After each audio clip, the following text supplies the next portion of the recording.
Muy bien, hablemos sobre la historia del Perú.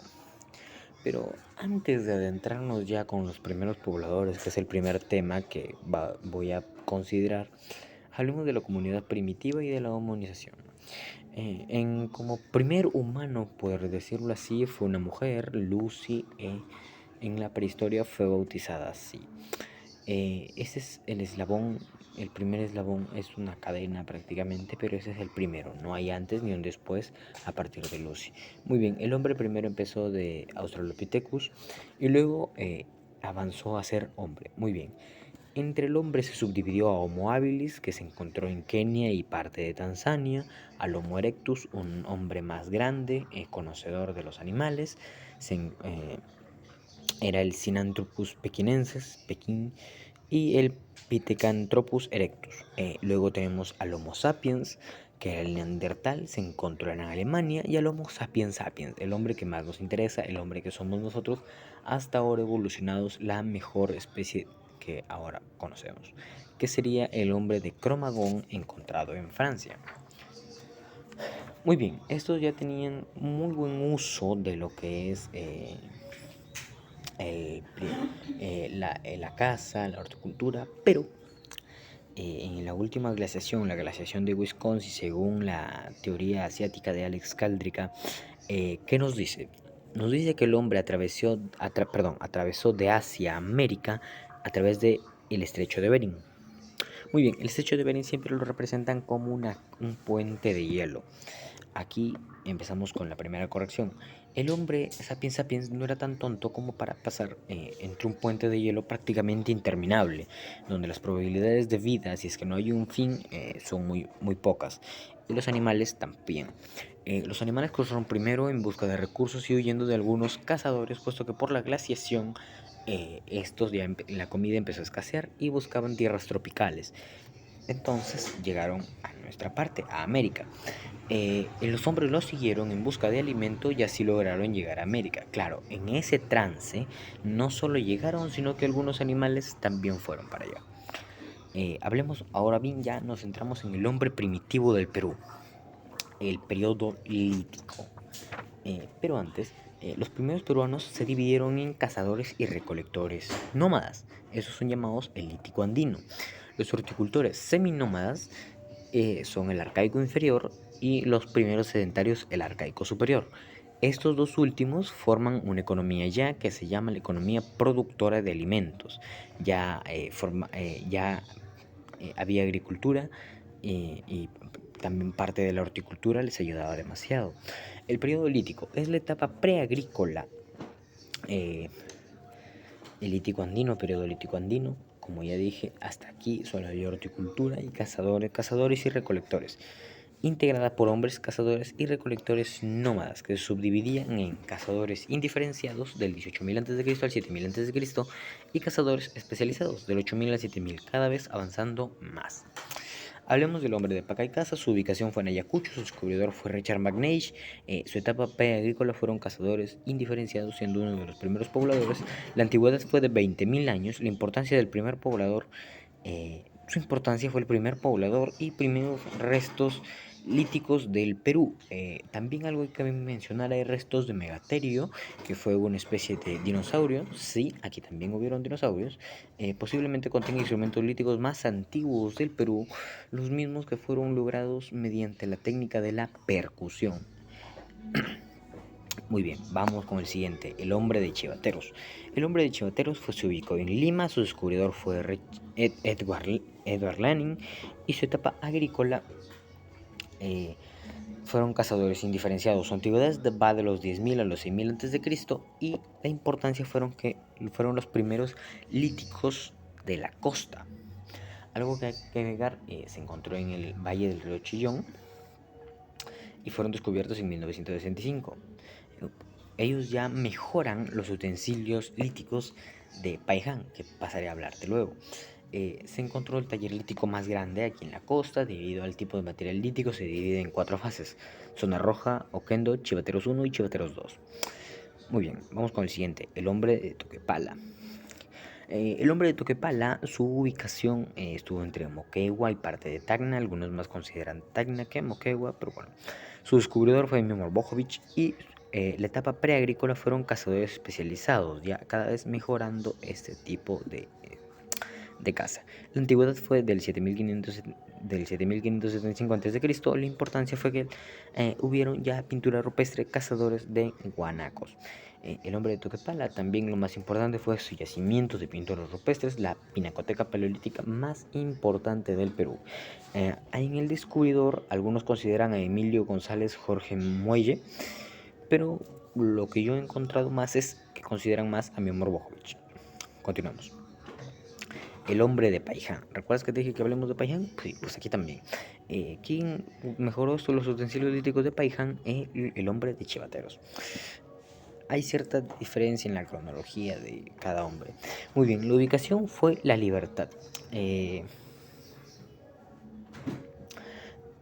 Su descubrimiento fue por Claude Chaude, Claude Cauchat. Son varios nombres y la verdad es que más confié en Wikipedia y era Claude Cauchat. Pero también hay otros que firman Claude Chaude y para entenderlo mejor puse Claude Chaude. Sus estudios estuvieron a cargo de Rafael Larco Oile y su etapa preagrícola fueron cazadores especializados.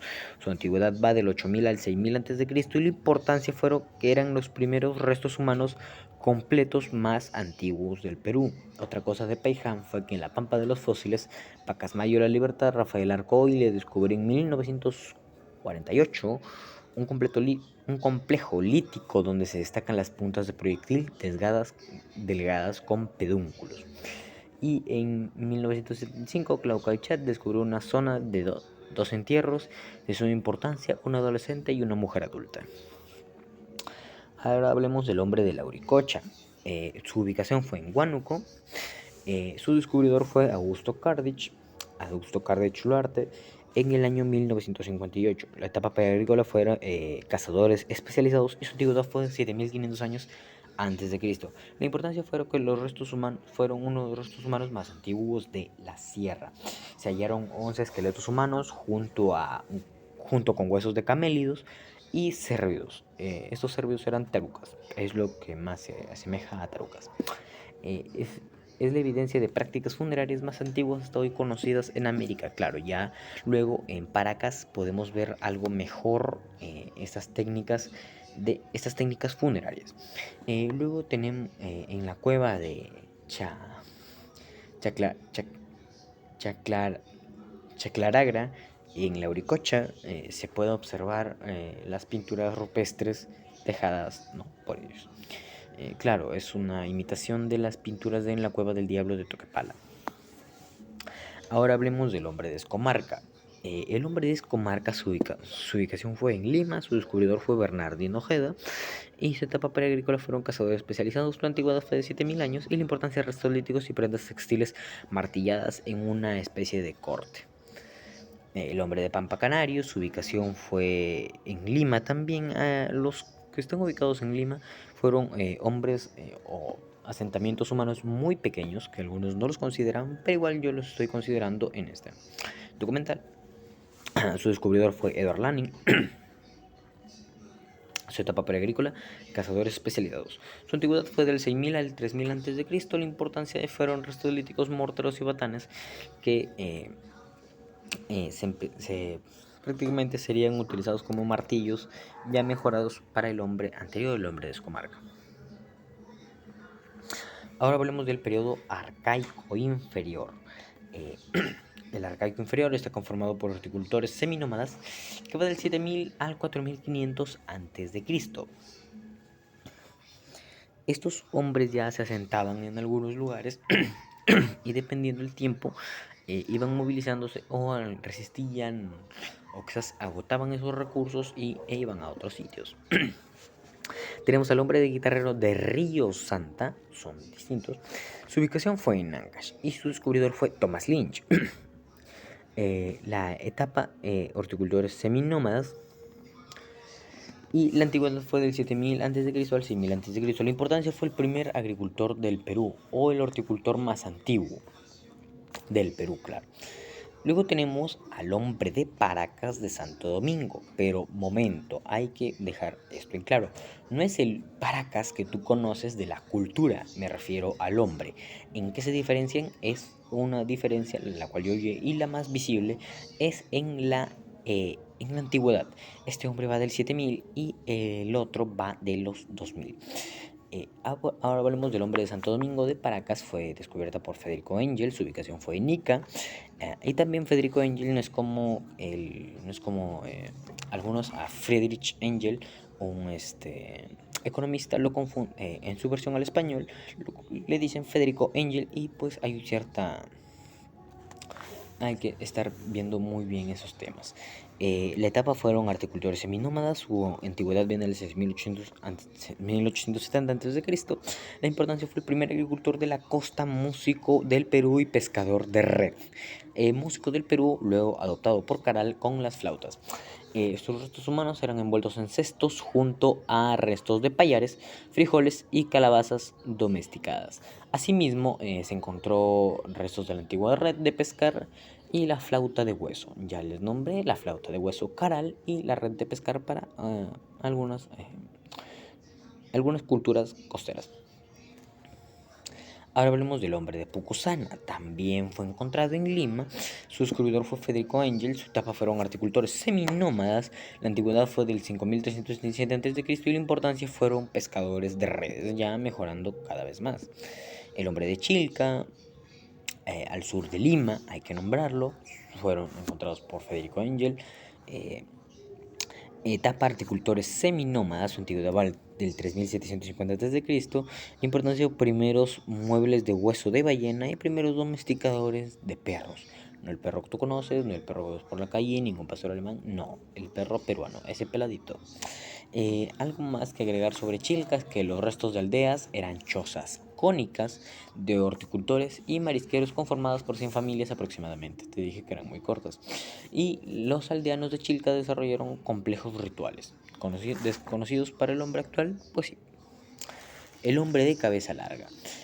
Su ubicación fue en Ica, su descubridor fue Federico Engel, sus etapas fueron articultores seminómadas, su antigüedad fue el 3060 a.C. Y la importancia fue que el primer peine, aguja de hueso y bolsa de coca. No tan importante, la verdad. El hombre de Yaguamachay. Se ubicó en Ayacucho. Su descubridor fue Richard McNeish. Neich o Neish, como se quiera llamar. Su etapa fueron horticultores seminómadas. Su antigüedad va del 6000 al 4500 a.C. Su importancia fue que el primer domesticador de auquénidos y primer pastor de América. Se encontró restos de chotes, se ubican restos óseos de llamas, los auquénidos, así como una gruesa capa de coprolitos, que era el coprolito, era las heces de estos animales, corral de antiguos pastores de camélidos andinos. El hombre de Pachimachay se ubicó en Junín, su descubridor fue Ramiro Matos. Su etapa fueron horticultores seminómadas, la antigüedad fue de 5000 años y la importancia fue pastor de auquénidos. Casi lo mismo que el de Yaguamachay. El hombre de Telar Machay, Junín, se ubicó en Junín. Su descubridora fue Daniel Lavalí, doctor honoris causa de la UNSM. Su etapa fueron horticultores seminómadas, su antigüedad del 4300 a.C. La importancia fue que fue un pastor de auquénidos. Se ubicó en San Pedro de Cajas, para ser más exactos, y la arqueóloga ubicó en 1947 restos óseos y coprolitos, excrementos de camélidos domesticados adultos y tiernos. También se encontraron antiguos hornos, son las remotas evidencias de las famosas pachamancas. El hombre de Piquimachay, su ubicación está en Ayacucho, su descubridor fue Richard McNeish. Su etapa agrícola fueron horticultores seminómadas, su antigüedad fue del 4500 al 3500 a.C. y la importancia fue el primer cunicultor del Perú. El hombre de Chihuahua, también encontrado por Richard McNeish, su ubicación estuvo en Ayacucho.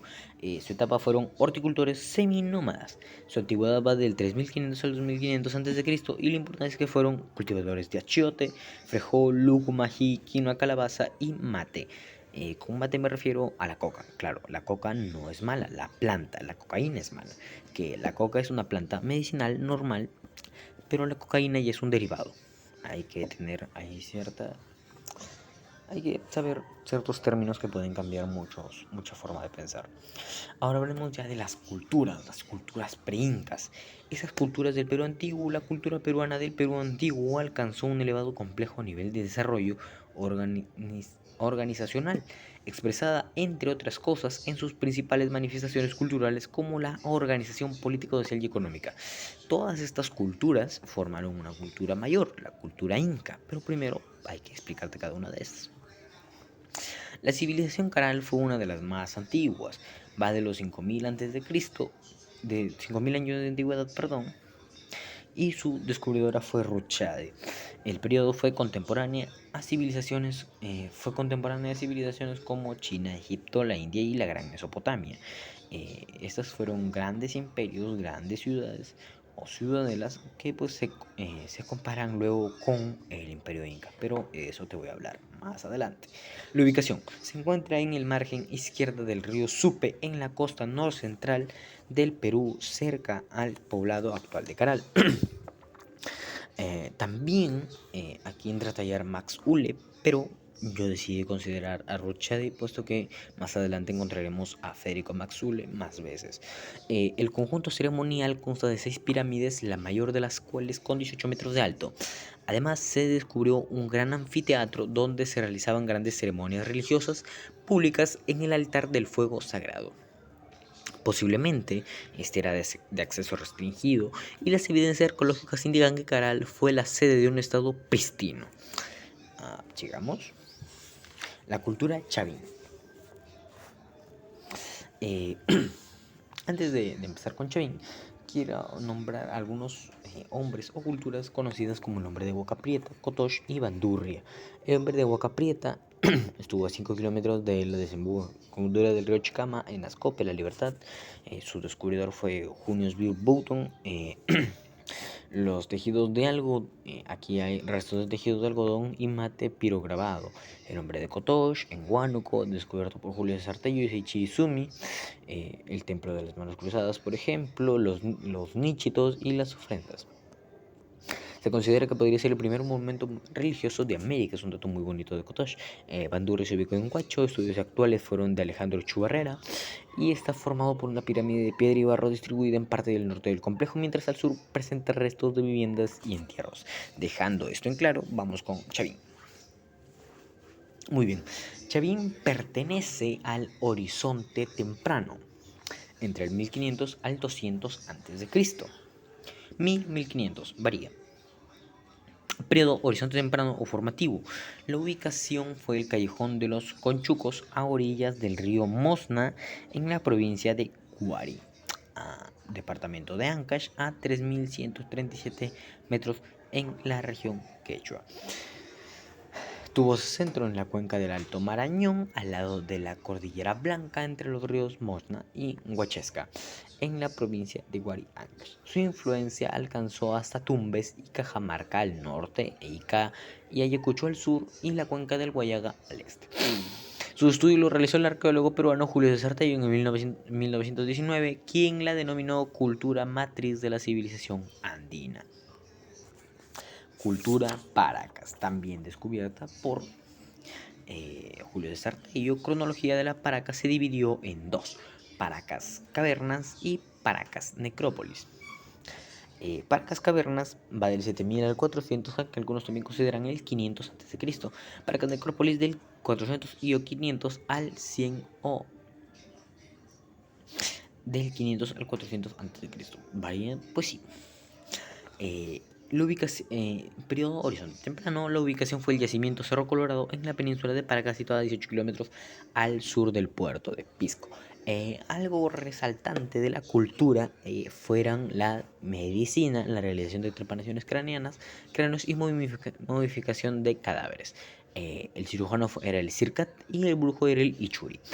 Algo que nombrar es que de las personas que eran sometidas a este proceso de la trepanación craneana, era muy difícil que sobreviva. La verdad es que el 1% podría sobrevivir, algunos consideran el 0,5%, pero decidí dejar ese margen del 1%, ya que prácticamente era abrir del cerebro cuando estás borracho para que no duela y luego cerrar esa parte. Y a esos cirujanos ya eran más, como decirlo en el argot criollo, más criminales, por decirlo así.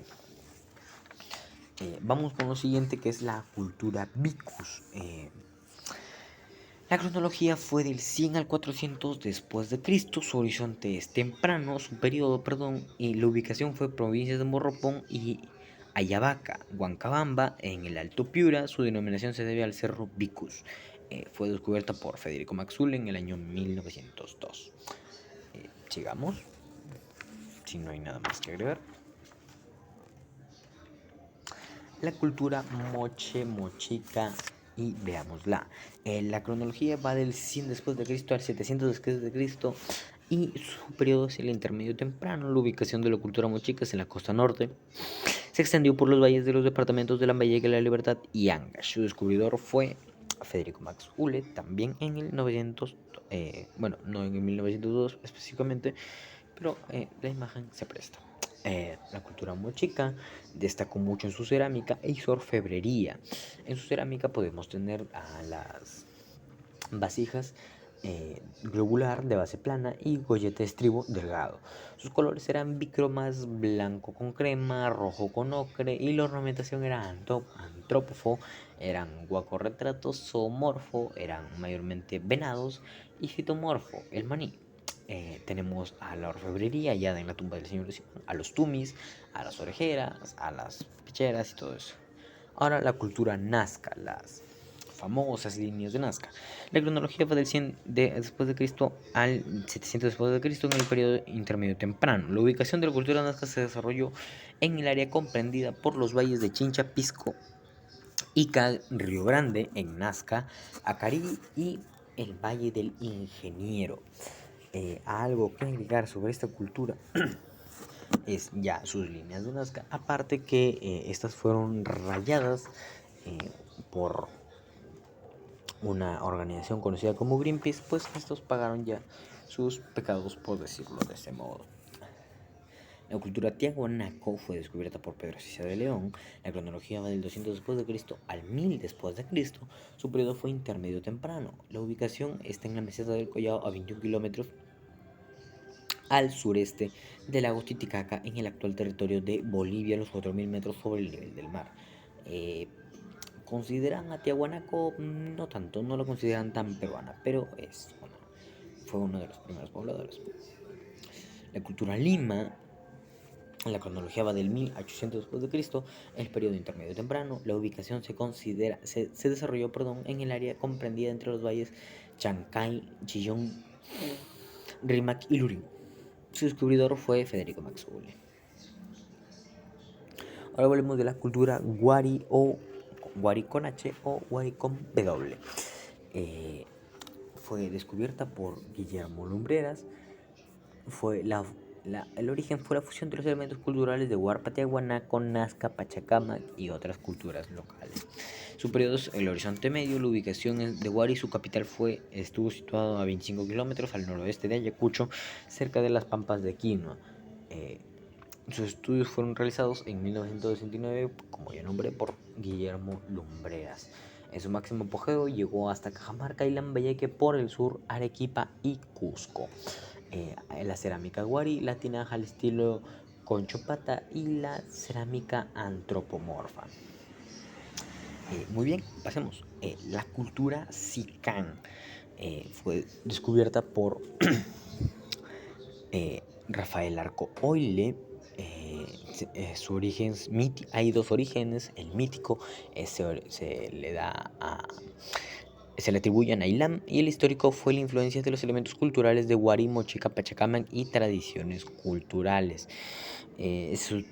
Su periodo va del intermedio tardío. La ubicación se desarrolla en el Valle de Lambayeque, costa de los Andes centrales del Perú. Se desarrolla entre los valles Olmos, al norte de Jequetepec en el sur. Su centro principal fue el santuario histórico Bosque de Pomac, Batangrande, Piti Reñafe y el complejo arqueológico Tucumé. Sus principales estudios estuvieron dados por Federico Caimandón en iconografía, Jorge Ceballos, el Guaco Rey, Rafael Arco Oile, Lambayeque y Izumi Shimada Sikan. Claro, hay Izumi Shimada, Rafael Arcoile, considera mejor a Rafael Arcoile. Cultura Chimú. La cronología fue descubierta por Federico Maxule. La cronología va del 1200 después de Cristo al 1400 después de Cristo. En el periodo tardío, la ubicación fue de Valle de Mocho, su capital fue Chanchán, la famosa ciudad de barro, que por los fenómenos del Niño, pues una de las ciudades más grandes de barro y una de las ciudades más grandes de barro y adobe construidas en toda Latinoamérica y el mundo. Posiblemente ya no, si es que hay otro fenómeno del Niño, esta ya no la cuente porque como es de barro no hay mucho que la sostenga, no es como una pirámide de Egipto que están hechos de piedra. Algo más sobre Chimú fue que su origen se le atribuye a Takanyamo, existiendo una relación entre los gobernantes, siendo el último Minchancamán. Su cerámica, bueno, usaron moldes. Su orfebrería heredaron las técnicas sicanes empleando oro, plata, cobre y piedras preciosas. Su arquitectura, bueno, Chan, la fortaleza de Paramonga y más. También está Chiquito y Viejo y Chicamita. La cultura chincha fue cronología del 1200 al 1460 después de Cristo. Su descubridor fue Maxule. El periodo intermedio tardío, su periodo fue intermedio tardío. La ubicación en la costa central se extendió entre los valles Chincha, Pisco, Ica Pisco, Ica y Nazca. Fue costera. La cultura huanca o los huancas, ya estamos cerca de los incas, espérame un segundito, ya estamos muy cerca. Los huancas, la cultura huanca, la cronología fue del 1000 después de Cristo al 1400 después de Cristo. El periodo fue intermedio tardío. La ubicación fue la cuenca hidrográfica del Valle del Mantaro en las actuales provincias de Jauja, Huancayo, Concepción, en Junín y parte de Huancavelica. La cultura aymara, localizada en la meseta del Titicaca, meseta del Collao, parte Bolivia, que es constituida por los territorios que se encuentran encima de 3.900 metros sobre el nivel del mar, circundantes a este lago. Permaneció el aymarista después de la conquista inca. Actualmente sus pobladores habitan las repúblicas de Perú, Bolivia y Chile. Su descubridor fue Leónidas Bernedo Málaga, historiador y sacerdote peruano. Hablemos sobre la cultura chichipoyas, o llamados los hombres de la cima. Una de sus mejores construcciones fue Cuelap. Existen muchas historias sobre Cuelap. Una de las que yo conozco, llamada también Hombre de las Nubes, Chichapoyas, es que cada vez se crearon tan alto, puesto que si alguien quería entrar, ellos los veían desde muy arriba. Si por alguna razón ellos lograban entrar, pues desde arriba, desde la fortaleza, les tiraban piedras enormes, y al final, si alguno quedaba vivo, pues era sacrificado a los dioses, quitándoles el corazón. Algunos dicen que vivos, otros dicen que muertos, unos dicen que sí, otros dicen que no, pues yo digo que sí. Localizada en el actual departamento de Amazonas y desarrollada en el siglo X, desde el 900 hasta el 1470, los chichapoyas alcanzaron su mayor apogeo en el siglo XI. Desarrollaron la agricultura, arquitectura, textilería y además contaron con fortificaciones y estructuras de carácter militar, pero a pesar de ello fueron conquistados por los incas en el año 1470, ya les dije. La cultura chanca, aquí quería llegar. La cronología va del 1200 al 1400 después de Cristo, en el periodo intermedio tardío. La ubicación fue el área geográfica ocupada por los chancas, que se extendía por Huancavelica, Ayacucho y las provincias de Andahuaylas. Muy bien, específicamente para los chancas no hay un descubridor en concreto como para las demás. Por ejemplo, para Chavín está Julio Certello, para Caralruchadi y Maxule, no. Nosotros conocemos la cultura chanca gracias a los incas, puesto que esta fue una cultura guerrera que se mantuvo fuera del Tahuantinsuyo por mucho tiempo. Ahora bien, vamos con la cultura inca. La cronología va del 1500 después de Cristo al 1533 después de Cristo. En el horizonte tardío fue su periodo. La ubicación se localiza en la parte central occidental de América del Sur y ocupa territorios de Colombia, Chile y Argentina, contando a Perú también. Ahora sí, hablemos de la cultura incaica. Ahora bien, hablemos de la cultura incaica. Es considerada la cultura más desarrollada del mundo antiguo en Sudamérica. Fue un proceso de desarrollo desde los tiempos de Chavín, Paracas, Mochica, Tiahuanaco, Huari, Chimú, Sicán, Chincha, entre otras culturas y pueblos de su territorio. ¿Recuerdan cuando empezamos a hablar sobre las culturas preincas? Pues bien, que les dije que era el conjunto de todo. Y bueno, a la cultura inca se le considera muy parecida a Roma, incluso en su caída. Voy avanzándome, salteándome muchos detalles, hablemos de la caída rápidamente. Roma cae porque al tener muchos habitantes, al tener muchas personas a las cuales gobernar, se le fue el poder de las manos y como ya tenían todo prácticamente, los bárbaros empezaron a entrar a la ciudad porque ya estos se volvieron perezosos. Pero no pasó lo mismo con el Tahuantinsuyo, sino que el Tahuantinsuyo, al ser muy grande, muy extenso, hay un dato sobre los que llevaban los mensajes del Tahuantinsuyo, del Cusco, perdón, no sé, a una parte del Collasuyo o del Chinchaysuyo, del Antisuyo, eran los chasquis. Pero ¿qué pasaba con los chasquis? Ellos memorizaban el mensaje y el chasqui estaba obligado a correr con el otro chasqui cuando se encontraran hasta que uno se memorizara la parte del mensaje. Y la verdad es que o sea, eran varios sí, pero atravesar corriendo todo el Tahuantinsuyo, la verdad es que era un trabajo muy arduo y muy tortuoso, aparte de la lentitud con la que llega el mensaje. El periodo del Imperio Incaico, el periodo de los Incas, el periodo Inca, periodo legendario Inca, periodo legendario Inca, Mancoy, Manco Cápac, Sinchurroca, periodo de confederación local Inca, Yocuyopanqui, Huiracocha, el periodo de expansión lo tuvo el único Inca, uno de los mejores, Pachacútec. El periodo de apogeo imperial Inca fue Pachacútec, Tupac Yupanqui, Huayna Cápac, y luego viene la crisis imperial Huáscar y Atahualpa. Muy bien. Vamos hablando ya sobre, esta fue parte del horizonte tardío, el Tahuantinsuyo, la ubicación geográfica estuvo al norte con el río Casmayo en Colombia, al sur con el río Maule en Chile, al sureste con Tucumán en Argentina, al oeste con el Océano Pacífico y al este con la Ceja de Selva. Muy bien, hay leyendas del origen del Tahuantinsuyo y hay leyendas del origen del Imperio Incaico. ¿Son cosas distintas? Sí. El origen del Tahuantinsuyo fue Manco Cápac y Mamaoccho. Fue registrada por el Inca Garcilaso de la Vega en su obra Comentarios Reales. Luego tenemos la leyenda de los hermanos Ayer, fue registrada por el cronista Juan de Betanzos. Ahora vamos a pasar un poco más adelante, donde hablaremos de Pachacútec. La leyenda del imperio incaico con Pachacútec se consolida como imperio. Me refiero a la leyenda de los soldados de roca, que era quienes supuestamente ayudaron a Pachacútec a ganarle a los chancas. Ahora pasemos. Las dinastías, hubieron dos, el Urin y el Anan Cusco. El Urin Cusco, la dinastía con poder religioso durante las dinastías dominaron el Cusco y sus alrededores. Y el Anan Cusco, dinastía inca con poder político durante esta dinastía, se efectuó una gran expansión del Tahuantinsuyo. Las etapas fueron dos, ya mencioné la etapa preimperial del siglo VII al siglo V, al siglo XV, perdón. Sus periodos de la etapa preimperial fueron el legendario Curacal, Manco Cápac y Sinchirroca. La Confederación Cusqueña estuvo integrada por una parte de Urin Cusco, que sería el Yocuyupanqui, Maita Cápac y Cápac Yupanqui, y otra parte del Anan Cusco, que viene a ser Inca Roca, Yagorhuac y Huiracocha. Luego tenemos a la etapa imperial. Esta se divide en tres periodos: la expansión inicial, el apogeo y la crisis en decadencia.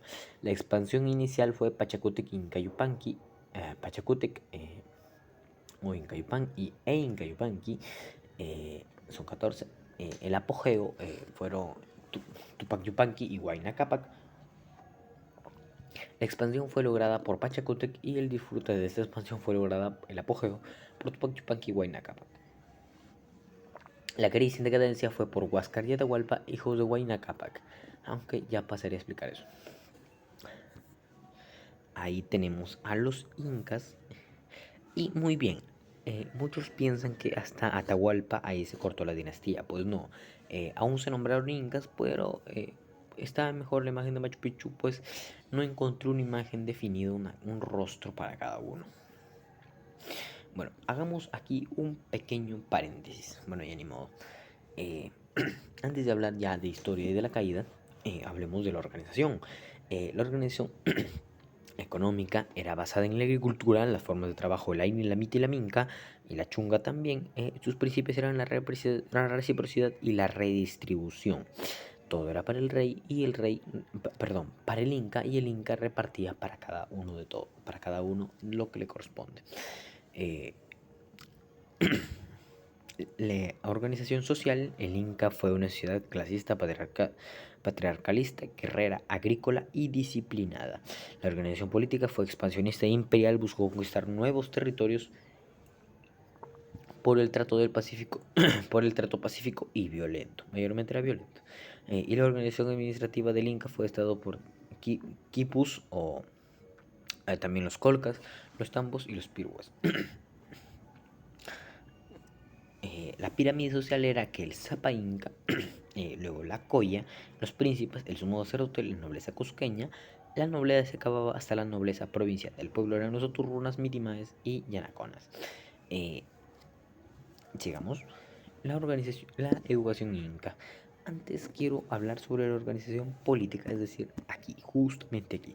Primero estaba el Inca en la parte de la nobleza. Primero estaba el Inca, luego estaba el Auqui o príncipe heredero.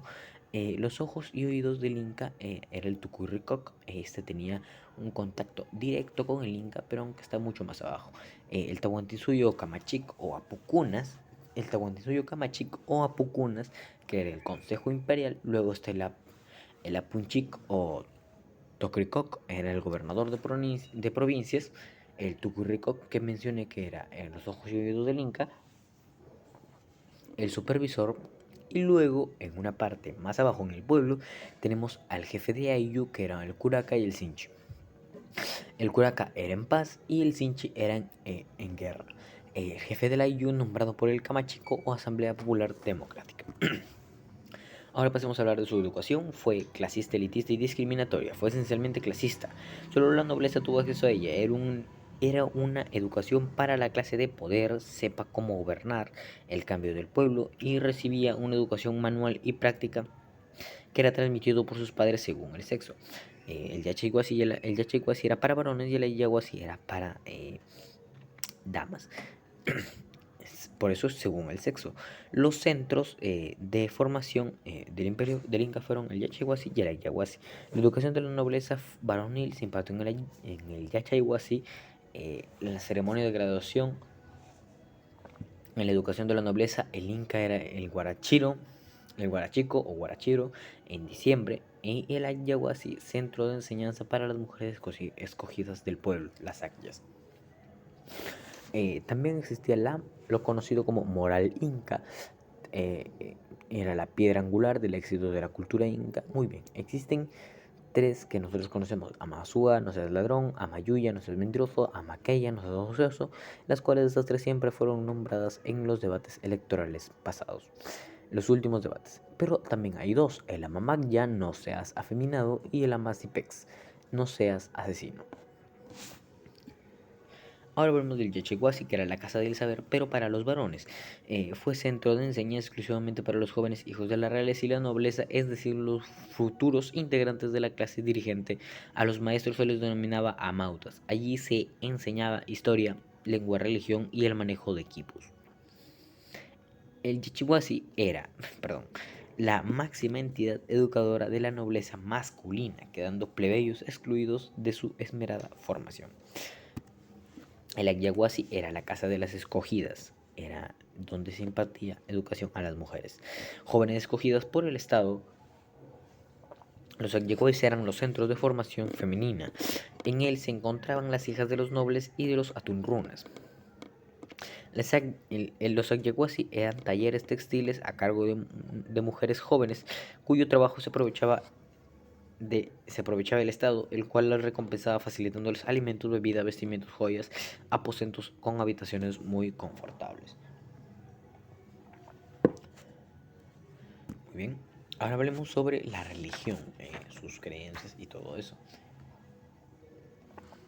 En la religión del Imperio Incaico, el Tahuantinsuyo, la religión sirvió para las clases sociales. Esto lo entendió Pachacútec. Supo que hablar una lengua y la misma religión unificaría al pueblo.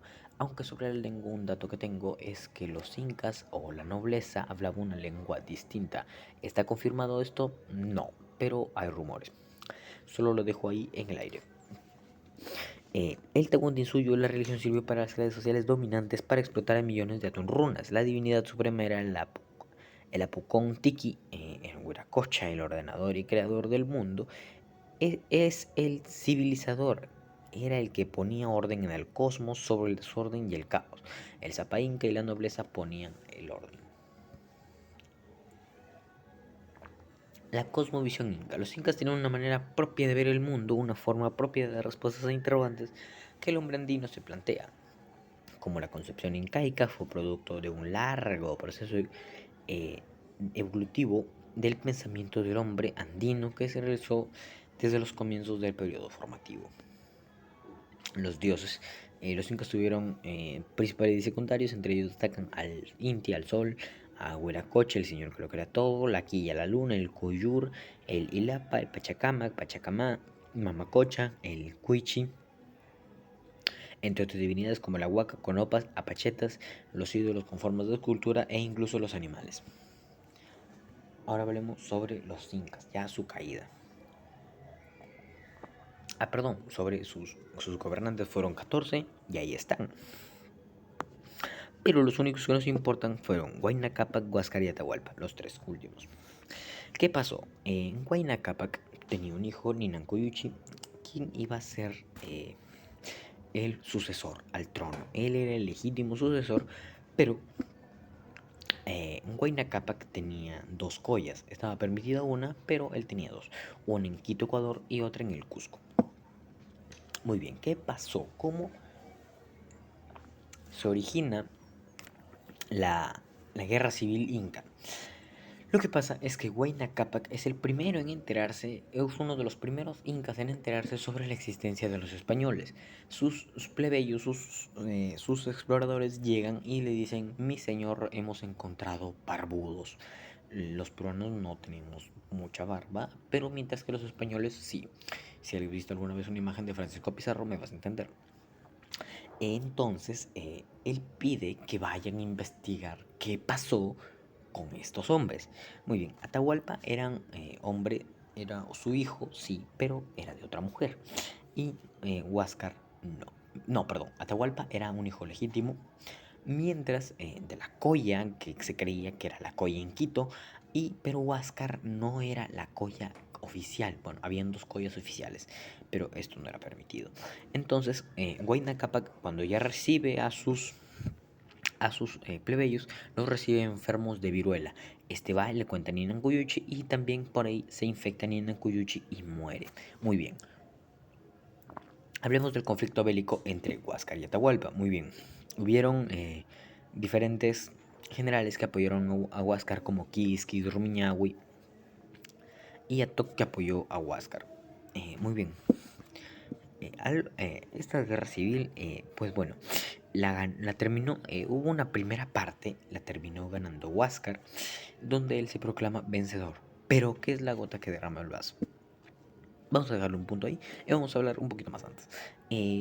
Atahualpa dice que él va a enviar el cuerpo de su padre para que sea enterrado con honores en el Cusco. Recordemos que Atahualpa se encontraba en Quito.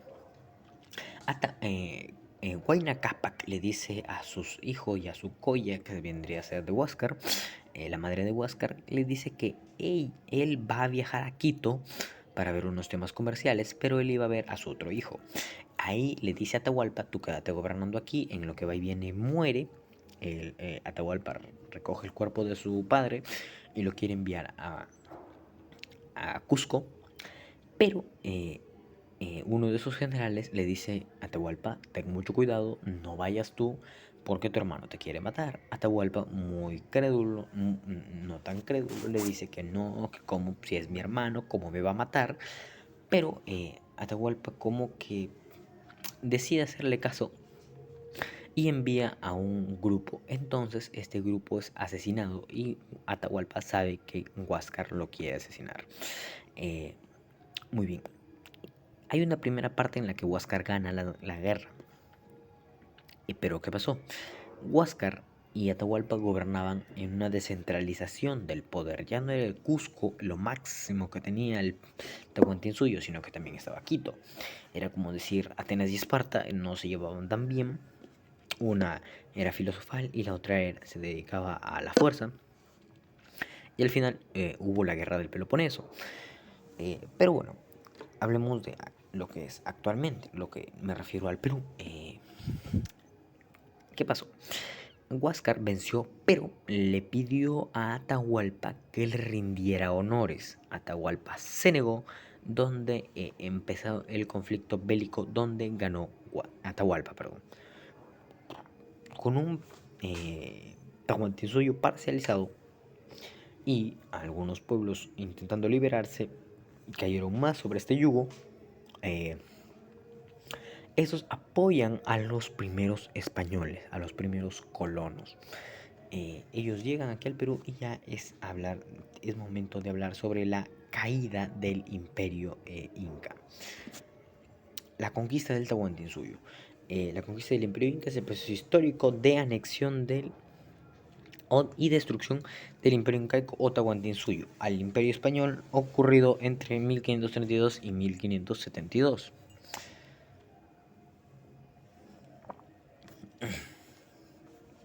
Datos generales: invasión del Tahuantinsuyo, conquista del Tahuantinsuyo, conquista del imperio de los incas. Cronología va del 1532 al 1572, inicio el 16 de diciembre de 1572 con la captura del Inca Atahualpa. Hay un relato breve donde dice que Francisco Pizarro y sus hombres eran muy pocos en cuanto a la relación de indígenas que apoyaban a Atahualpa o que estaban a sus alrededores y le servían de protección. Pero ¿qué pasó? Pizarro empieza a usar a sus hombres diciendo: el Inca nos quiere matar, luchen por su vida y que sea lo que Dios quiera. Los españoles salieron como locos, asesinaron a todo el que se les puso enfrente y así lograron la captura. La ejecución, captura y ejecución, termina con la captura y ejecución de Tupac Amaru I, el último Inca de Vilcabamba, que fue como el intento de poner un Inca como hicieron los congresistas con Mercedes Arauz. Los antecedentes: la capitulación de Burgos para poder viajar, a las primeras noticias del imperio de los incas, el mar del sur. Vasco Núñez de Balboa descubrió el océano Pacífico. Pedro Arias Dávila, o también llamado Pedrarias por algunos historiadores, gobernador de Panamá, apoyó políticamente a las expediciones del Tahuantinsuyo, convirtiéndose en uno de los socios de la conquista. Conocemos a Hernando de Luque, Diego de Almagro, Francisco Pizarro y ahora a Pedrarias. En 1522, a Pascual de Andagoya, conquistador español, fue el primero en intentar hallar al Tahuantinsuyo en su expedición, pero fracasó.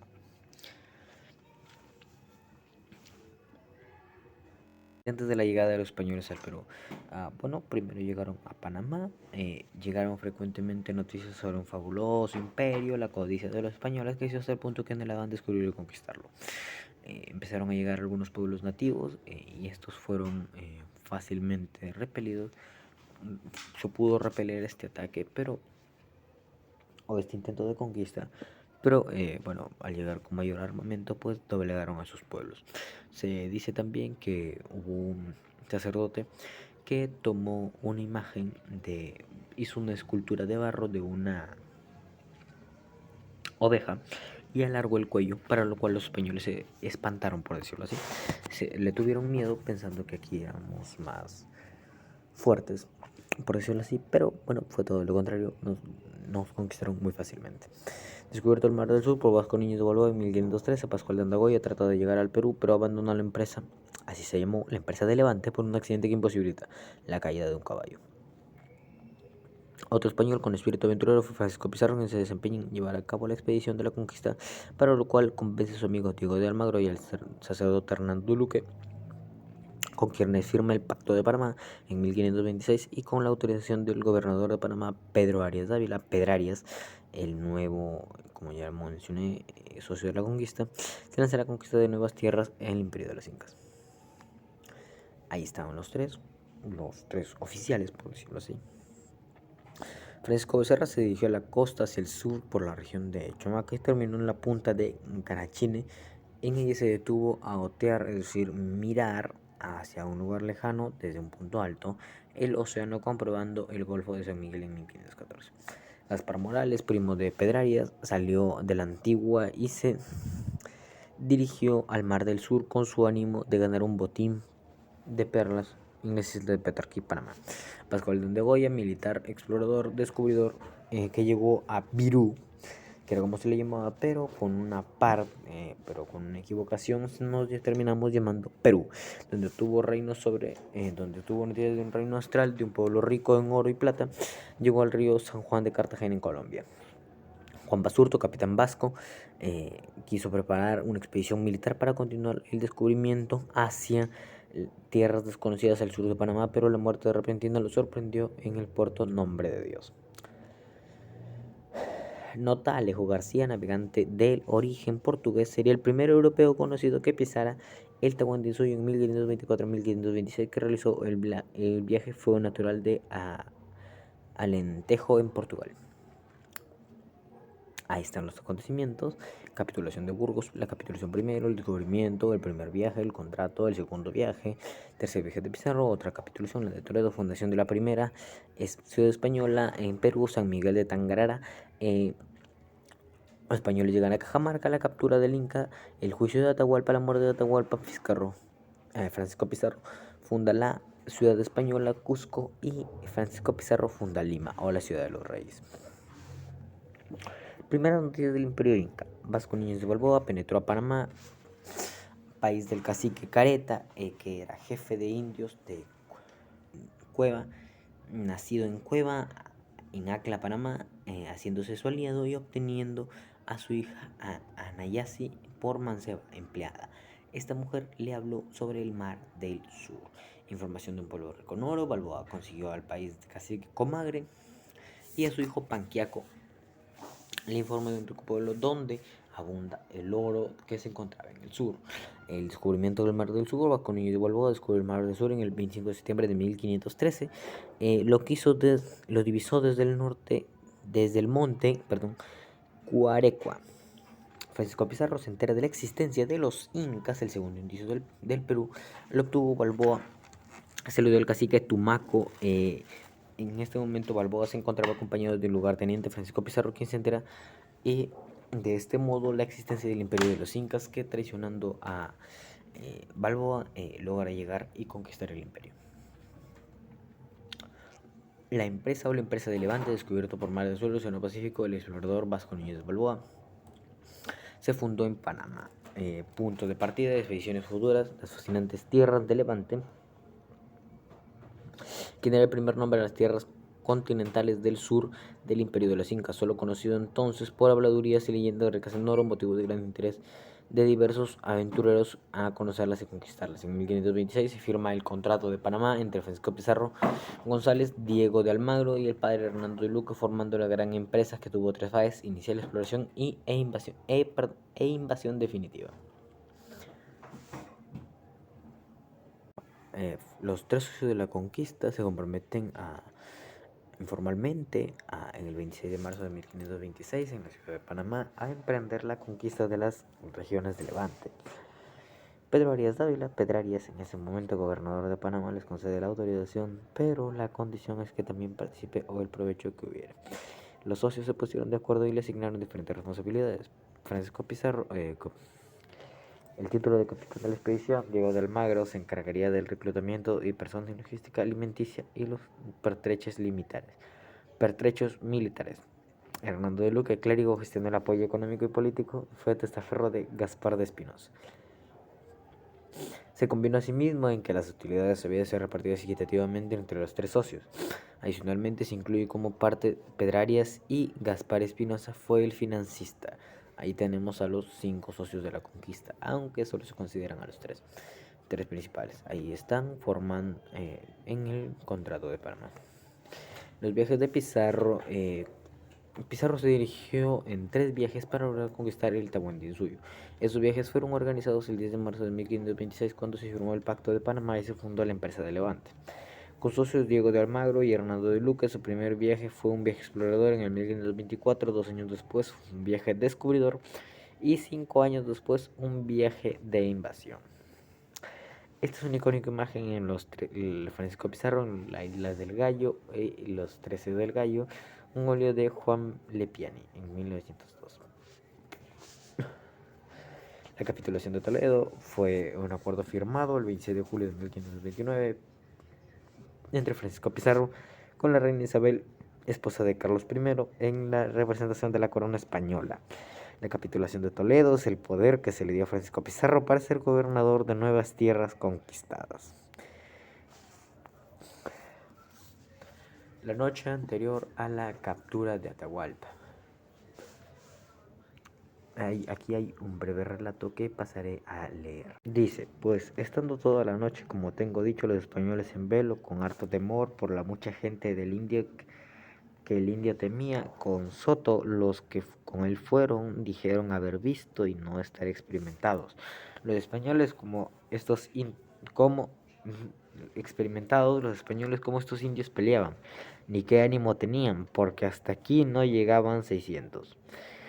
Pues después de amanecido, el marqués don Francisco Pizarro ordenó a su gente partiendo en 2 partes, los de caballo, dando la una a Hernando Pizarro y la otra a Hernando de Soto. Asimismo, partió a la gente de a pie en 2 partes, tomando él una y dando a su hermano Juan Pizarro la otra. Mandó asimismo a Pedro de Candia o Pedro Candía con 2 o 3 soldados de a pie y con trompetas que se subiese a una fortaleza y que en la plaza de Cajamarca y allí estuviese con un falconete pequeño para que el campo traía y haciéndoles una señal de galpón que se le daría cuando todos los indios hubiesen entrado en la plaza y Atahualpa con ellos.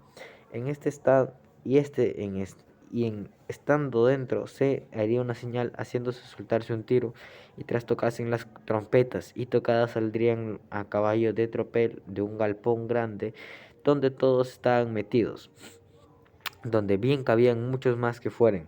El galpón tenía muchas puertas, todas a la plaza, grandes que podían muy bien salir a caballo. Los de adentro estaban asimismo, los de adentro a caballo los que adentro estaban. Asimismo, a una parte para salir tras los de a caballo, así todos estaban dentro del galpón y ninguno faltaba ni salía a la plaza, porque no viniese de tropel.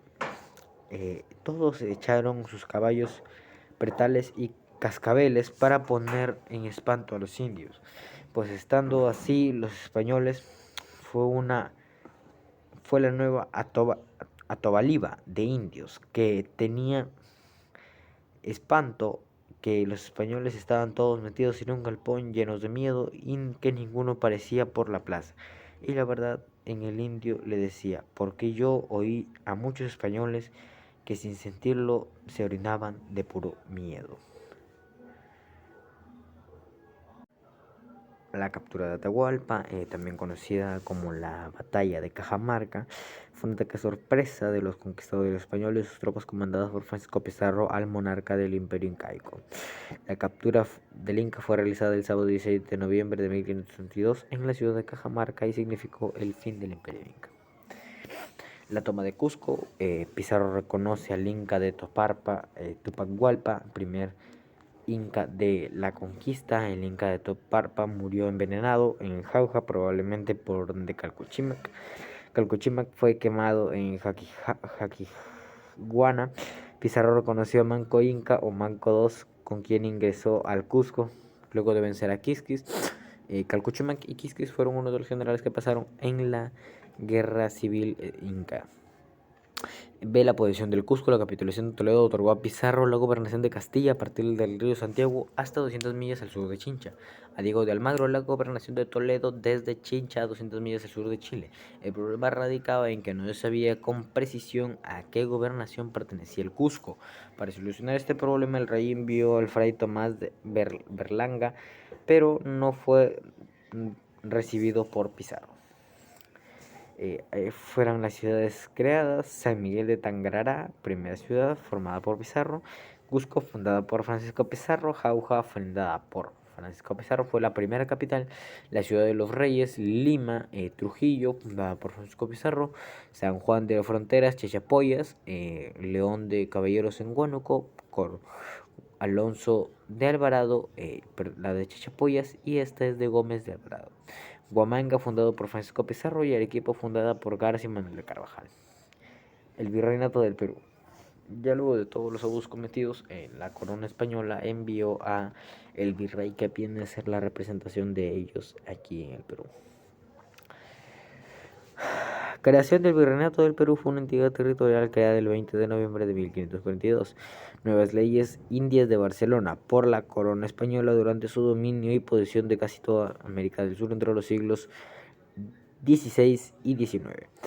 El Virreinato del Perú fue una entidad territorial del Imperio Español creada por la corona en el año 1542, con capital de la ciudad de Lima, la ciudad de los Reyes, durante su nuevo dominio del mundo. Muchos estaban en contra de que la capital fuera una zona costera, puesto que los piratas podían atacar fácilmente la capital e inquistarse aquí. Y esto se ve mejor reflejado en la guerra con Chile, que Lima sufrió uno de los peores golpes por ser costero. Los datos generales, creado por Carlos V. Su fecha de creación es el 20 de noviembre de 1542. El periodo fue de 1542 a 1824. Primero virrey Blasco Núñez de Velo, realizado el virreinato del Perú, Francisco Toledo. Finalidad: mejorar la administración de los nuevos territorios americanos. Reemplazaron a los primeros sistemas de gobernación, de los cuales fueron anulados por su fracaso, y su último virrey fue José de la Serna y Hinojos. Datos generales: la cronología del periodo de la historia del Perú colonial entre 1542 y 1824 inicia el 20 de noviembre de 1542, las nuevas leyes de Indias, y finaliza el 9 de diciembre de 1824, que es la capitulación de Ayacucho. La creación del virreinato fue una entidad territorial creada el 20 de noviembre por las leyes de Barcelona por la corona española durante su dominio y posesión de casi toda América del Sur. La organización política: primero estaba el rey español, el Consejo de Indias, la Casa de Contratación, el virrey, las audiencias, los gobernadores y el ayuntamiento. Las primeras autoridades que instituyó la corona española en el virreinato fueron el virrey, representante directo del rey, y la Real Audiencia. Además de ellas se crearon otras instituciones locales como los corregimientos, intendencias, los cabildos y capitanías. Al rey era la máxima autoridad, su gobierno era absolutista y divino, se lo daban cuenta a Dios. Las dinastías, era la casa de Austria, los Habsburgo, la casa borbónica, era la máxima autoridad política militar de la metrópoli española. El rey gobernaba el Perú a través de los denominados actos legislativos. Administrativos: el rey gobernaba directamente o indirectamente a todos los funcionarios de la colonia y era el árbitro de cualquier contienda en competencia. B. La Casa de Contratación de Sevilla fue creada en 1503, la primera institución creada por España. En 1524 Carlos V hace su reglamento y sus funciones. Las funciones fueron comercio, migraciones, técnico, náutico, judicial. Fue la primera institución encargada de los negocios y los nuevos territorios de Indias. Fue creado por los reyes católicos en 1503 y disuelto en 1590. Sus principales funciones: destaca el proporcionar suministros a navegantes y cosmógrafos para las expediciones. Consejo de Indias, creación en 1524 por Carlos I, encargada del gobierno de las colonias. Sus poderes eran político, legislativo, judicial y religioso. Político: proponen los funcionarios; legislativo: leyes en América; judicial: la máxima instancia judicial; y religioso: propone clérigos para administrar la iglesia. Era el máximo tribunal de justicia del virreinato cuando se trataba de resolver los asuntos gubernamentales. Era presidido por el virrey, además estaba constituido por los oidores, doctores de la ley o abogados para nuestra época. Después del virrey, las audiencias eran los organismos superiores a la administración de justicia. Las instituciones locales, el virrey, representante del rey en las colonias. La función política, la máxima autoridad de la política colonial, función militar, capitán general, función judicial, presidente honorario de la audiencia, comisión económica, superintendente de la Real Audiencia, función legislativa, dictaba leyes y ordenanzas. El representante del rey de España en las colonias americanas y por lo tanto la máxima autoridad del virreinato al inicio era elegidos por 3 años, pero el Consejo de Indias aplazó su estancia hasta 5 con posibilidades de prórroga. La Real Audiencia, máximo tribunal de justicia en América, iniciaban los juicios de residencia. Función política, gobernaban en ausencia del virrey, encargada de controlar a los funcionarios. Tipos virreinales y subordinadas. Las virreinales presidía al virrey y a la Real Audiencia. La sede capital fue Lima. Las subordinadas Quito, Santa Fe, Charcas, Buenos Aires, Chile y Panamá. Era el máximo tribunal de justicia del virreinato cuando se trataba de resolver los asuntos generales. Era presidido por el virrey y estaba constituido por los oidores. El corregimiento, los corregimientos eran territorios y subdivisiones. El dato anterior fuera muy parecido y casi me atrevería a decir igual que algún otro. Me suena mucho más la Real Audiencia. El corregimiento. Los corregimientos eran territorios, subdivisiones territoriales de las audiencias a modo de provincias actuales.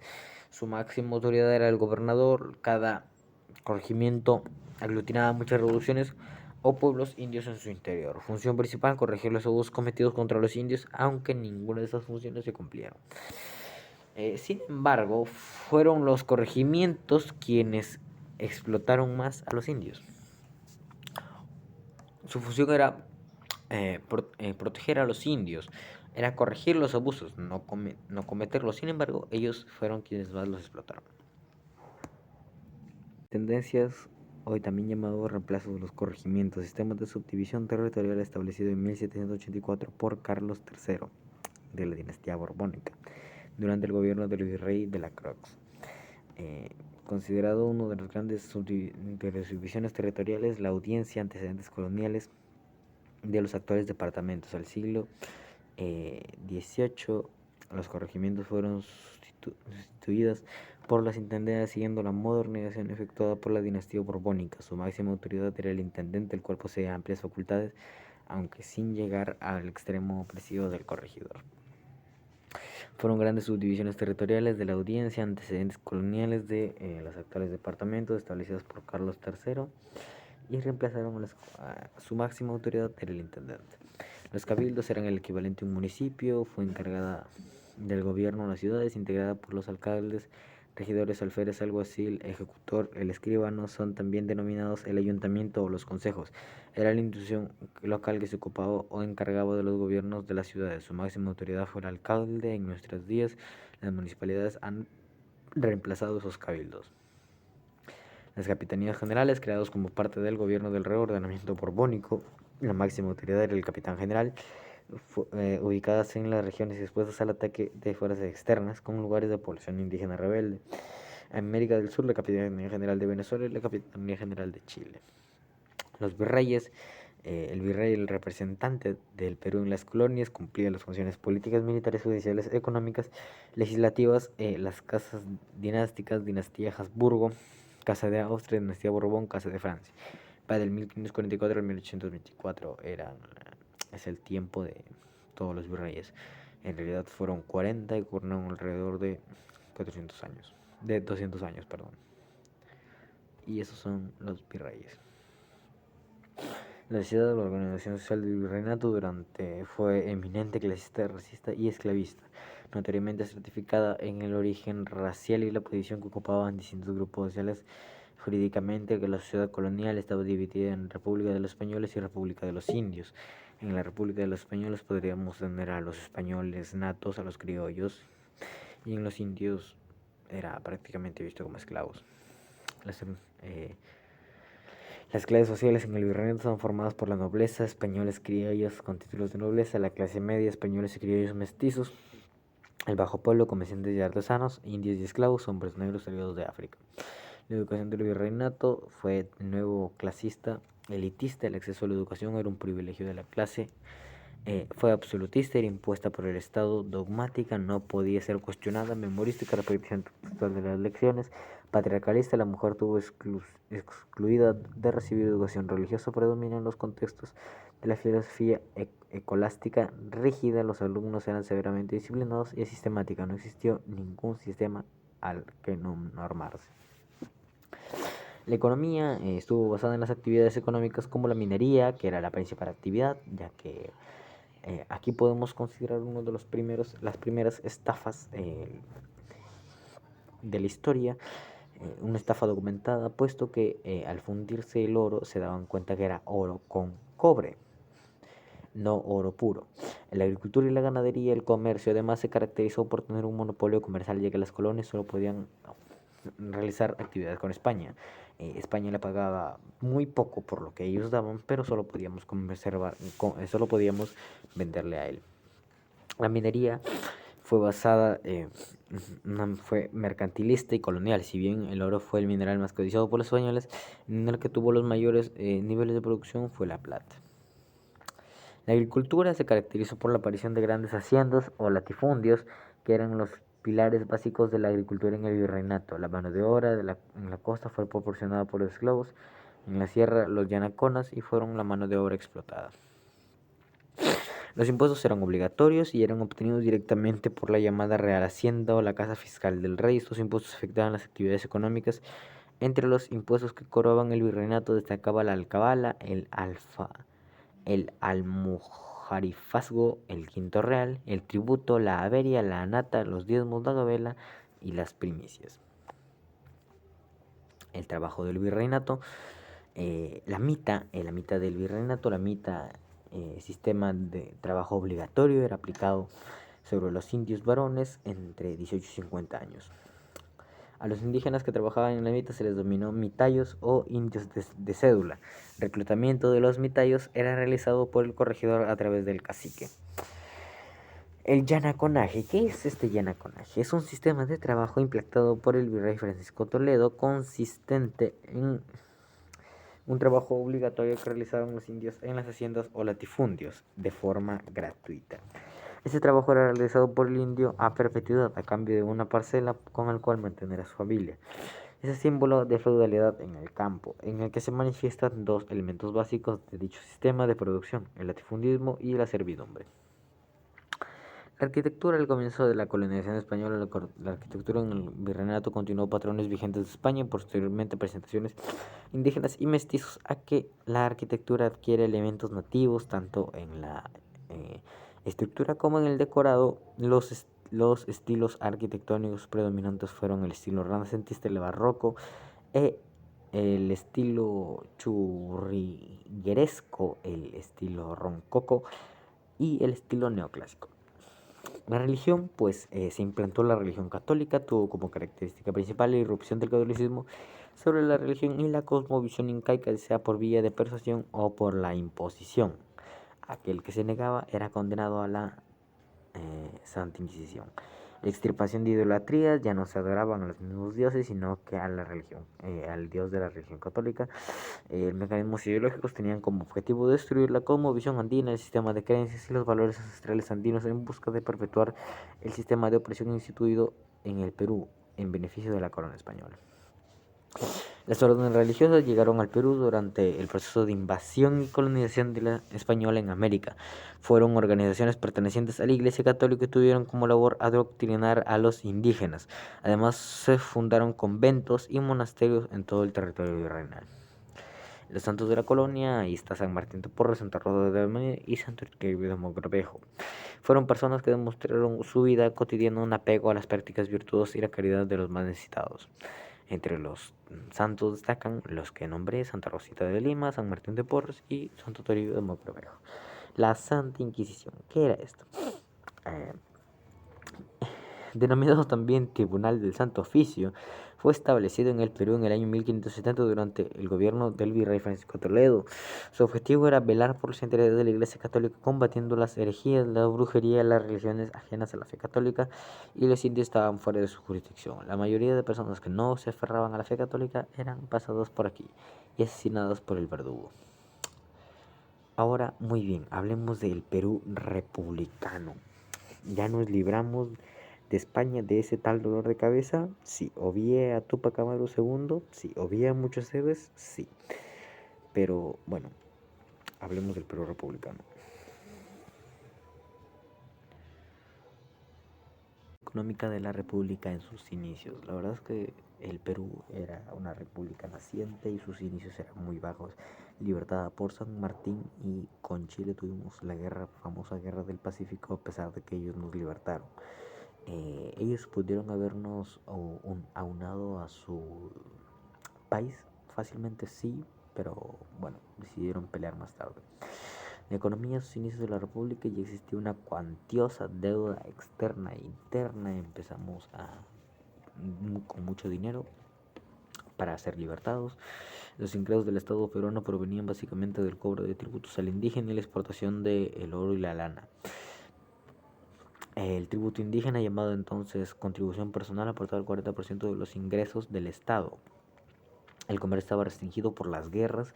Muchos artesanos y comerciantes se quejaban de las importaciones, por lo cual solicitaban mayor apoyo estatal. La moneda que circulaba era el peso. El nuevo Estado intensificó empréstitos de Inglaterra, dependiendo así cada vez más del capitalismo inglés.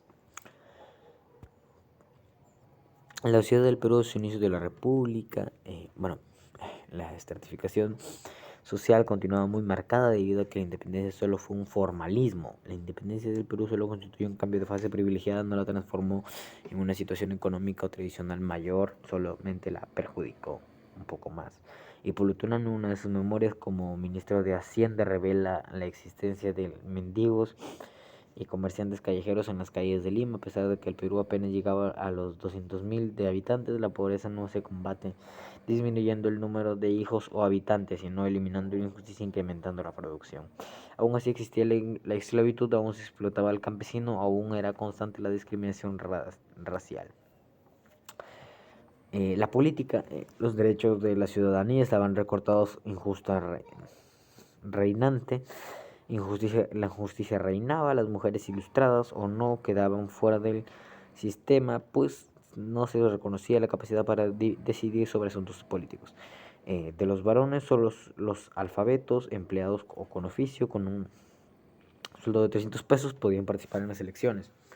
El Estado republicano se estructuró jurídicamente por la primera Constitución Liberal del 12 de noviembre de 1823. El Estado se estructuró en poderes políticos, ejecutivo, legislativo y judicial, modelo español-francés. La independencia del Perú, como ya dije, fue un formalismo. La proclamación de la independencia fue dada el 28 de julio de 1821, proceso de lucha que protagonizada por el pueblo peruano frente al sistema de dominación español. El propósito del pueblo peruano era obtener independencia política, social y económica de la corona española y constituirse en un Estado soberano libre de toda influencia externa. Aunque solo cambiemos de yugo o de mando o de yugo, nos consideramos aún libres. El protectorado de San Martín de 1821 al 1822, gobierno provisorio ejercido por San Martín tras la proclamación de la independencia del Perú. El protectorado no fue una forma de gobierno definido, fue un gobierno transitorio en el cual San Martín asume el título de protector de la independencia hasta la instalación de una asamblea constituyente. Tenemos una de las batallas, la batalla de Junín, también denominada batalla de las armas blancas. Se libró el 6 de agosto de 1824 gracias a la acción salvadora de los húsares de Junín al mando de Isidoro Suárez. El ejército libertador logró derrotar a las fuerzas realistas.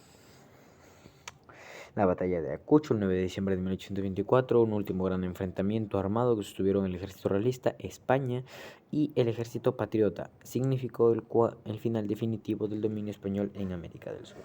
La capitulación de Ayacucho fue un tratado firmado el 9 de diciembre de 1824 por el jefe de Estado Mayor realista José de Canterac y el general Canterac fue chileno. El general Antonio José Sucre, jefe del ejército patriota del Perú, con la firma del tratado se reconoce la derrota definitiva sobre las fuerzas de las fuerzas realistas de América del Sur. El primer militarismo era bien visto puesto que los militares debían defender lo que se había construido. Pero inicial de la historia del Perú republicano entre 1827 al 72, donde los caudillos militares de independencia tomaron el control absoluto y se disputaron el poder político del Estado cuando se divide en dos etapas, caudillismo militar y la prosperidad falaz. El caudillismo militar, los primeros estuvieron dados solamente por militares, como ya dije, está bien, pero abusaron de su poder, pues sí. Ahora la guerra con la Gran Colombia, solo duró un año. También denominada como la Guerra del Gran Colombo Peruana, fue un conflicto bélico que enfrentó a la Gran Colombia, Venezuela, Panamá y Ecuador contra el Perú. Las campañas restauradoras, también denominadas Expedición Chile, llevaría a cabo dos expediciones restauradoras con el apoyo de militares peruanos opositores a la Confederación Peruano-Boliviana del 1837, expedición restauradora, y en 1838 la segunda expedición restauradora. El Perú, como ven en mi imagen, era así, y luego tenemos un Perú ya mucho más devastado, siendo parte de Brasil, Chile, Bolivia y Perú. Perdón, siendo Brasil, Bolivia, Chile, los que se llevarán algunas partes de nuestro territorio. La prosperidad falsa o aparente y real, periodo de la historia del Perú republicano entre 1845 y 1862, donde el peruano obtuvo grandes ingresos económicos por la explotación y comercialización del guano de las islas, el fertilizante orgánico hacia el mercado industrial europeo, hasta que el dicho de América para los americanos hizo que esta prosperidad suscitó la guerra del Pacífico y esta se perdió. Ahora actualmente ya no sirve de nada. Hubo explotación aquí, sí. Trabajaban en situaciones infrahumanas muy parecidas al esclavismo. La guerra con España, también denominada la guerra hispano-sudamericana, hispano-hispania, sudamericana, Perú, fue un conflicto bélico naval que enfrentó a dos países de la cuádruple alianza conformada por Chile, Perú, Bolivia y Ecuador contra España. Solo duró un año, la causa del 1875 al 66. La causa de la guerra fue la ambición de la corona española sobre la riqueza guanera peruana. España buscaba aliviar la aguda crisis económica en la que estaba asumida. Combate de 2 de mayo. También fue denominado del Callao, fue un enfrentamiento marítimo ocurrido el 2 de mayo de 1866 entre las escuadras de la Armada Española al mando del almirante Castro Méndez Núñez y las defensas del Perú del puerto del Callao bajo el mando del dictador Mariano Ignacio Prado en el transcurso de la guerra hispano-sudamericana. Ahí están los gobernantes que pasaron por la prosperidad falaz. Ramón Castilla, Rufino Echenique, Ramón Castilla de nuevo, San Román, de nuevo Ramón Castilla se autoproclamó, Pedro Nolasco, encargado del mando, Juan Antonio Peset, Pedro Díaz Canseco, Mariano Ignacio Prado, José Balta y los hermanos Gutiérrez. La rebelión. El primer civilismo. Era prácticamente impensado que un hombre, un civil, alguien de a pie, tu vecino, el de la tienda, pueda ser presidente, pues lo logró el señor Manuel Pardo. Movimiento político sucedido en el Perú a finales del siglo XIX, propone el retorno completo de los civiles al ejercicio de los poderes del Estado. Estuvo representado por el Partido Civil, fundado en 1871 por su líder Manuel Pardo y Lavalle. El primer civilismo, y luego el general Manuel Ignacio Prado. La Guerra del Pacífico. Antes quiero hablar sobre la ayuda inglesa, si es que muchos dicen que fue Perú contra Inglaterra, no Perú contra Chile, pero ¿qué pasó? No hay una línea exactamente que diga que Inglaterra ayuda a Chile en ningún documento, pero la buena relación entre Chile e Inglaterra hace sospechar que sí. También conocida Guerra con Chile, Guerra del Guano y el Salitre o Guerra del Pacífico, fue un conflicto bélico entre 1879 a 83 que enfrentó a Perú y Bolivia aliados frente a Chile. El conflicto nació simplemente entre Chile y Bolivia, pero Bolivia se hizo a un lado, dejando al Perú solo, el cual contaba con el respaldo político, económico y militar de Inglaterra. La reconstrucción nacional inicia terminada la guerra con Chile o del Pacífico, etapa caracterizada por la reconstrucción del Perú que había quedado destruida económicamente y políticamente. La reconstrucción nacional se divide en dos etapas, el segundo militarismo y la república aristocrática. La reconstrucción nacional viene también por la biblioteca, es parte, ahí don Ricardo Palma se autoproclama el bibliotecario mendigo, puesto que con la invasión chilena quemaron su biblioteca y este empieza a pedir varios libros a diferentes países y lugares, ¿no? Que no hayan pasado por guerra. Y eso, más que todo. Aquí se demuestra la debilidad que tiene Lima al ser una capital costera. El segundo militarismo, General Pino Arce, Andrés Sabino Cáceres, Remigio Morales Bermúdez, Andrés Sabino Cáceres de nuevo, y la Revolución Pierolista. La República Aristocrática, también denominada como el segundo civilismo, fue una etapa de la historia del Perú republicano entre los años 1825 y 1919. Se caracteriza por el dominio y control de la oligarquía y aristocracia peruana dedicada a la agroexportación, minería y las finanzas por medio del Partido Civil. Ya vamos a acabar. La República Aristocrática fue por los siguientes gobernantes: Nicolás Baltasar Fernández de Pierola, Eduardo Octavio López, Manuel González Candamio, Serapio Calderón, Simón Pardo, José Simón Pardo, primer gobierno de Augusto Bernardino Leguía, Guillermo Enrique Billinghurst, Oscar Raimundo Benavides y José Simón Pardo. El oncenio de Leguía.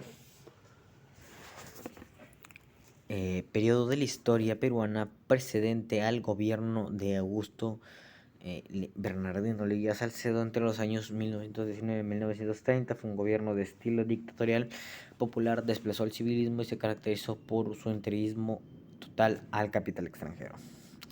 El tercer militarismo, el periodo de la historia republicano de 1930 y 1969, iniciada con la revolución de Arequipa llevada a cabo el general de brigada Luis Miguel Sánchez Cerro, y continuaba con el gobierno general de Oscar Raimundo Benavides Larrea.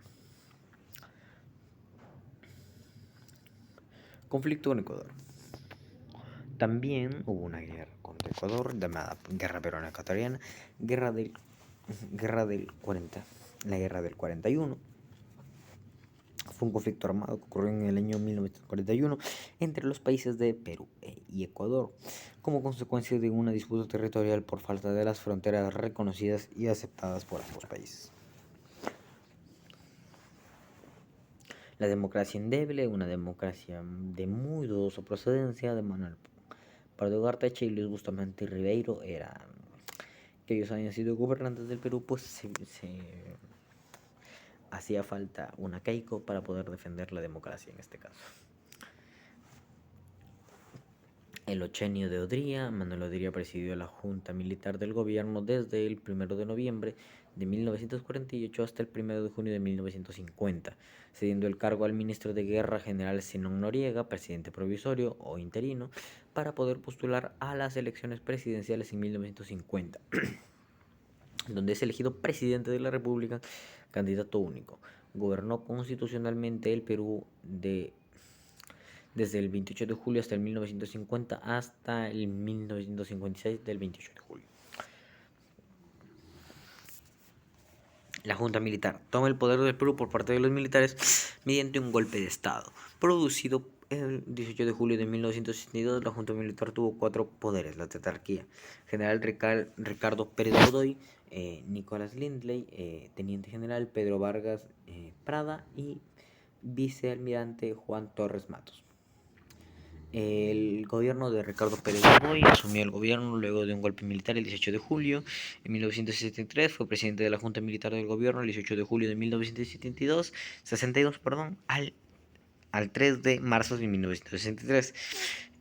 Pérez Godoy, al momento de juramentar, manifestó: las Fuerzas Armadas Ciudadanas, la Junta cumplió su ofrecimiento de las elecciones, lo cual reformó el estatuto electoral implantándose la cita repartidora mediante la cual se daba a participación de las minorías de manera proporcional a la votación obtenida.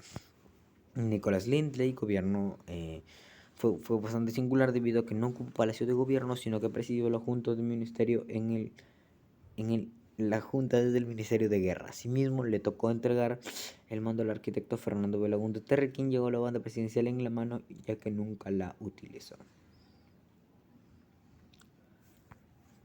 Primer gobierno de Fernando Belaúnde. Fue elegido presidente constitucional del Perú en las elecciones del año 1973 y gobernó el Perú hasta el 28 de julio de 1973 hasta el 3 de octubre de 1968. Su gobierno sufrió una grave crisis económica que conllevó a la devolución del Sol de Oro y dio término su gobierno mediante un golpe de estado del general Juan Velasco Alvarado. Recordando que Juan Velasco Alvarado pertenecía aquí a la Junta Militar, ya que era un militar, y la Junta Militar podría dar esos golpes de estado apoyados por el gobierno, por los militares. El escándalo de la página 11 fue el factor que desencadenó la crisis del primer gobierno de Fernando Belaúnde Terry tras la firma de Talara. Este documento, según informó el mismo presidente de la República en su mensaje por fiestas patrias ante el Congreso, iba a beneficiar al Perú, ya que la International Petroleum Company, IPC, devolvería los yacimientos de Brey y Pariñas y compraría petróleo a una empresa petrolera fiscal, pero el presidente de dicha empresa renunció y luego lo denunció por la desaparición de la página 11. Reformismo militar. Juan Velasco Alvarado asume la presidencia del Perú tras un golpe de estado el 3 de octubre de 1978 contra el presidente Fernando Belaúnde Terry. Su mandato fue un régimen militar de facto y representó la primera etapa de gobierno revolucionario de las Fuerzas Armadas. Es derrocado el 29 de agosto de 1965 por Morales Bermúdez tras el golpe de estado en Tacna, o también llamado el Tacnazo. Morales Bermúdez asume el gobierno tras ejecutar el Tacnazo. Su gobierno fue conservador y representó la segunda etapa del gobierno revolucionario de las Fuerzas Armadas. De nuevo, el segundo gobierno de Fernando Belaúnde Terry gobernó el Perú del 28 de julio de 1980 al 28 de julio de 1985. Su gobierno representó el regreso a la democracia del Perú. Como primera medida, devolvió los medios de comunicación, expropiando el gobierno militar de los antiguos dueños. El primer gobierno de Alan García, uno de los presidentes más jóvenes del Perú. Fue elegido presidente constitucional del Perú en las elecciones generales de 1985 y gobernó por primera vez desde el 28 de julio de 1985 hasta el 28 de julio de 1990. Su primera gestión de gobierno se caracterizó por generar la peor crisis económica de la historia del Perú, con una insólita hiperinflación, elevándose casi a 1400. Además de ello, se suscitaron diversos actos de corrupción que involucraron a gente del régimen, que repercutió un gran descontento social. Cambio de Venta, partido político formado por Alberto Keiya Fujimori, fue un movimiento de carácter populista que aglutinó a los pequeños empresarios, al sector informal, como novedad de los grupos a un grupo de evangélicos. En un comienzo, con sus pretensiones eran modestas, inclusive no contaban con un plan de gobierno. Ganaron las elecciones del 90 y su lema fue honrar tecnología y trabajo, cosa que jamás se cumplió. Gobierno de Alberto Fujimori. El ingeniero Alberto Fujimori, creador del partido político de Cambio 90, fue elegido presidente constitucional de la República en las elecciones generales en segunda vuelta, donde vence al escritor Mario Vargas Llosa, premio Nobel, y estas elecciones fueron las que inspiraron al escritor a hacer su obra El pez en el agua. El presidente Fujimori gobernó el Perú desde el 28 de julio de 1990 hasta el día de su renuncia vía fax el 21 de noviembre del 2000. Para no ahondar en estos temas, hubo muchos casos de corrupción, tortura y algunas cosas que aún no se saben. Constitución Política del 93, el cambio de constitución, promulgada el 29 de diciembre del 93. La constitución está vigente, el presidente fue Alberto Fujimori y el autor fue el Congreso Constituyente Democrático. Son los últimos gobiernos del 2000, Valentín Paniagua, Toledo, Alejandro Toledo, con un gran embotellamiento de 2001 al 2006, Alan García, de 2006 al 2011, Ollantumala, del 2011 al 2016, Pedro Pablo Kuczynski. Del 2016 al 2018 fue siendo vacado, quien renunció para obtener la presidencia Martín Vizcarra. Luego Manuel Arturo Merino de Lama fue el presidente más corto que hemos tenido, el periodo más corto que hemos tenido, y fue el último Federico Rafael Sagasti Hochschild. Y hay otra cosa más para hablar, que es un bonus track que viene desde los años 90, donde hablaremos sobre el fujimorismo y todo lo que hizo al Perú, pues este se ha llevado el protagonismo de los últimos tiempos, las últimas décadas. La caída del fujimorismo. No quiere fujimorismo sin Fujimori. Digo que no conocen a esta bancada. Sí, pero es un partido político, mi estimado. No se está metiendo usted con cualquiera. Me ha señalado que no sé con quién me meto en este momento. A mí me parece que hay una doble moral del fujimorismo, señora presidenta. Creemos nosotros que no puede haber tanto odio. Le voy a exigir, congresista Lescano, primero que retire la palabra. Basta ya de enfrentamientos. Lescano, le voy a pedir por segunda vez que retire la palabra. Basta ya de dimes y diretes. Primero retire la palabra, congresista Lescano. Congresista Lescano, es la tercera vez que le pido que retire la palabra. No conocen a Fuerza Popular. No me interesa si se perjudiquen 10.000, 20.000, 100.000 personas. No. El chat de la botica, donde se demostró que ella utilizaba como animatrónicos a cada uno de sus congresistas. Ella decía si aplaudían, si hablaban, si comían, si dormían, si se paraban o se sentaban. Se blindaron entre ellos a Pedro Chávarri, César Inostroza, a los hermanitos, los cuellos blancos. 55 de la madrugada, día de elecciones, y día elegido por César Inostroza para iniciar su plan de fuga. La responsabilidad de la fuga del señor Inostroza corresponde en forma exclusiva al Poder Ejecutivo. El Congreso no puede lavarse las manos. ¿Vale la pena o que lo declaren inocente? No he cometido delito, le digo al pueblo peruano, señor, yo soy inocente.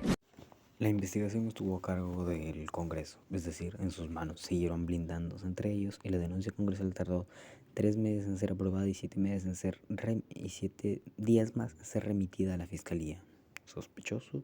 No lo creo. A pesar de los cuestionamientos del fiscal Domingo Pérez, bancadas peruanos, muchas más personas, 2 marchas, incluso Pedro Chávarri seguía aferrándose a el cargo de fiscal de la nación. ¿Lo está citando usted? El fiscal Domingo Pérez No me puede citar porque es mi inferior. Tuve las resoluciones del CHIA y que a la fecha no tengo ninguna denuncia en trámite, hermano. Por favor. Me da miedo este sinvergüenza. Entonces se planteó lo que al Congreso le cayó como un baldazo de agua fría. El referéndum el 28 de julio, el presidente Martín Vizcarra hizo remecer al pueblo peruano con su discurso presidencial. El referéndum.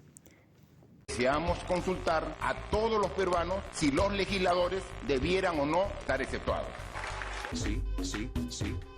Sí, no. Ahora viene la segregación entre Keiko y Kenji en la pelea. No hay espacio para posiciones personalistas. Mi bancada me quiere disolver. ¿Y quién no? Los fujimoristas la estaban malogrando públicamente. Con todo respeto, congresista, ¿ha tomado usted? He tomado, perdón, ¿qué? ¿Ha tomado alcohol usted? No, he tomado conocimiento de las cosas. Síndrome de Alzheimer se da en aquellas personas que estudiaron mucho y que leyeron mucho. ¿Por qué suelen suceder los feminicidios? La mujer a veces sin razón o sin querer queriendo da la oportunidad al varón para que se cometa ese tipo de actos. Empezó a caer. No se ha caído, señor, solamente se ha desplomado. Actitud abusiva, lo único que va a lograr es fortalecernos. No me sorprende que Úrsula Letona petardee esta propuesta. No entiendo las declaraciones de la doctora Vilcatoma, pero no se preocupen, nosotros vamos a conversar hoy día en la noche. Es unirnos más. La congresista Jenny Vilcatoma solicitó la expulsión de la bancada de Fuerza Popular de su entonces compañera Úrsula Letona. No nos van a callar. La expresidenta del Congreso invitó a Salaverry a reunirse fuera del hemiciclo, quien aceptó a regañadientes. no nos van a doblegar. El presidente no es el dueño del Congreso. Congresista Salgado, aquí no estamos en el local del partido y usted no actúa como secretaria general. Respete usted al presidente del Congreso. No es el local del partido, respete usted. Aquí me quedo con este gran equipo. Congresista, no soy gracioso, soy el presidente del Congreso. Compórtese y no sea prepotente, por favor. Nos hemos fortalecido. Puede usted gritar toda la mañana si usted quiere. Aquí estamos juntos y nos mantendremos siempre presentes, al lado de ustedes, al lado del pueblo. En el gobierno de PPK, Kenji Fujimori, ya muy harto de todo lo que le estaba haciendo Keiko, decidió formar su propia bancada, su propio equipo, llamándolo los Avengers, quitándole 10 congresistas a Keiko Fujimori. Y bueno, ¿qué pasó? Hubo un integrante más, Moisés Mamani, quien grabó los famosos Mamani videos. En esto se demostraba cómo Kenji tramitaba, por decirlo así, o cambiaba que no aprobar, darle tiempo a Kuczynski para que sea gobernante, sea presidente del Perú, mientras que indulte a Alberto Fujimori, lo cual lo logró. Principios son no hacer maldad. No hacer maldad. No hacer maldad. Y ya para cerrar y terminar con este documental, lo único que me resta decirles es: Feliz Navidad.